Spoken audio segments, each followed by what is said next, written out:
ঘণ্টাখানেক সময় ধরে লেকের পানিতে মানুষের লাশ ভাসছে ভেবে শত শত মানুষ ভিড় জমিয়ে যায় সেখানে, আর তা দেখে অনেকে ভিডিও করে।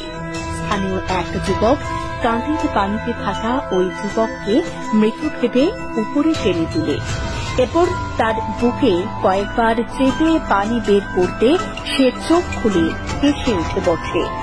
বুধবার বিকেলে চাঁদপুর সরকারি হাসান আলী স্কুল মাঠের লেকে এমন লঙ্কা কাণ্ড।